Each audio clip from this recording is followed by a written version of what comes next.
ازدواجی زندگی اسلام میں نہایت مقدس اور بابرکت رشتہ ہے۔ قرآن و سنت میں اس تعلق کو صرف جسمانی ضرورت نہیں بلکہ سکون قلب، راحت جان اور روحانی اطمینان کا ذریعہ قرار دیا گیا ہے۔ گفتگو کا آغاز اللہ تعالیٰ کی حمد و ثنا اور نبی کریم صلی اللہ علیہ وسلم پر درود و سلام سے کرنا چاہیے، کیونکہ ہر خیر کا آغاز اللہ کے نام سے ہوتا ہے۔ اللہ تعالیٰ قرآن مجید میں ارشاد فرماتا ہے کہ وہ عورتیں تمہارے لیے لباس ہیں اور تم ان کے لیے لباس ہو۔ لباس صرف جسم ڈھانپنے کا نام نہیں بلکہ وہ انسان کی زینت، حفاظت، پردہ اور عیب پوشی کا ذریعہ بنتا ہے۔ اسی طرح میاں بیوی ایک دوسرے کے عیب چھپانے والے، ایک دوسرے کے محافظ اور ایک دوسرے کے سکون کا سبب ہیں۔ ازدواجی زندگی کا مقصد صرف اولاد پیدا کرنا نہیں بلکہ وہ ذہنی، نفسیاتی اور قلبی سکون حاصل کرنا ہے جسے قرآن نے مودت اور رحمت کے الفاظ سے تعبیر کیا ہے۔ جہاں محبت ہو اور رحمت ہو وہی گھر حقیقی معنوں میں جنت کا نمونہ بنتا ہے۔ ہم بستری سے پہلے کے آداب پر بات کی جائے تو سب سے پہلے ذہنی تیاری کو سمجھنا ضروری ہے۔ یہ عمل محض جسمانی نہیں بلکہ ذہنی ہم آہنگی کا بھی تقاضا کرتا ہے۔ شوہر اگر دن بھر بیوی سے سخت لہجے میں بات کرے، اس کے جذبات کو نظر انداز کرے، اس کی بات نہ سنے اور رات کو یہ توقع رکھے کہ بیوی مکمل طور پر آمادہ ہوگی تو یہ فطرت کے خلاف ہے۔ عورت کا دل اگر مطمئن نہ ہو تو اس کا جسم بھی ساتھ نہیں دیتا۔ اس لیے ضروری ہے کہ شوہر دن بھر کے رویے میں نرمی، احترام اور محبت رکھے، کیونکہ یہی رویہ رات کے تعلق پر گہرے اثرات ڈالتا ہے۔ آج کے دور میں طلاقوں کی ایک بڑی وجہ یہی ہے کہ ازدواجی آداب کو فراموش کر دیا گیا ہے۔ پاکیزگی اور خوشبو بھی اسلام میں بہت اہم ہے۔ نبی کریم صلی اللہ علیہ وسلم پاکیزگی کو پسند فرماتے تھے اور خوشبو استعمال کرنا آپ کی سنت تھی۔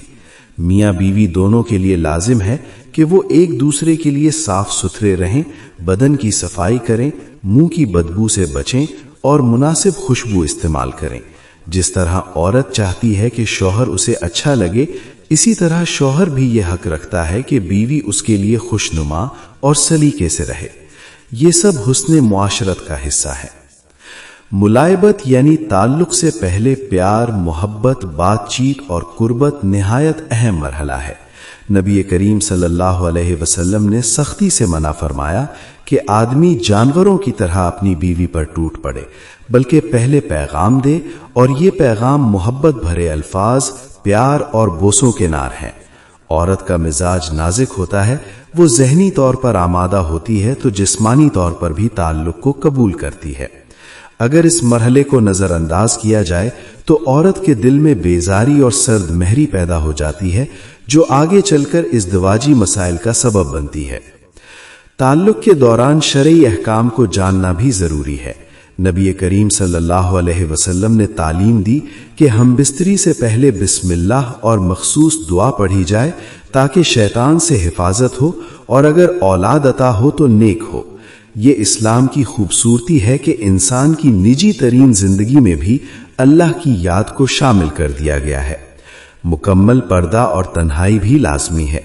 ایسا کوئی شخص یا بچہ جو سمجھ بوجھ رکھتا ہو کمرے میں موجود نہ ہو، کیونکہ یہ عمل سراسر راز ہے اور راز کی حفاظت ایمان کا تقاضا ہے۔ جائز اور ناجائز صورتوں کے بارے میں قرآن نے واضح رہنمائی دی ہے کہ عورت کھیتی کی مانند ہے، یعنی تعلق اسی راستے سے جائز ہے جہاں سے اولاد پیدا ہوتی ہے۔ پیچھے کے راستے سے تعلق قائم کرنا اسلام میں سختی سے حرام قرار دیا گیا ہے۔ احادیث میں اس پر لعنت آئی ہے اور طبی لحاظ سے بھی یہ شدید نقصان دہ عمل ہے۔ اس مسئلے کو واضح طور پر بیان کرنا ضروری ہے کیونکہ لا علمی کی وجہ سے بہت سے لوگ گناہ میں مبتلا ہو جاتے ہیں۔ تعلق کے بعد کے آداب بھی اتنے ہی اہم ہیں۔ فوراً منہ موڑ لینا، اٹھ جانا یا تعلقی اختیار کرنا عورت کے دل کو توڑ دیتا ہے۔ عورت کی نفسیاتی ضرورت ہے کہ تعلق کے بعد بھی اسے توجہ، قربت اور محبت ملے۔ چند لمحے ساتھ لیٹ کر بات کرنا، پیار بھرے الفاظ کہنا اور احساس دلانا ازدواجی محبت کو مضبوط کرتا ہے۔ غسل جنابت کے احکام بھی جاننا ضروری ہیں۔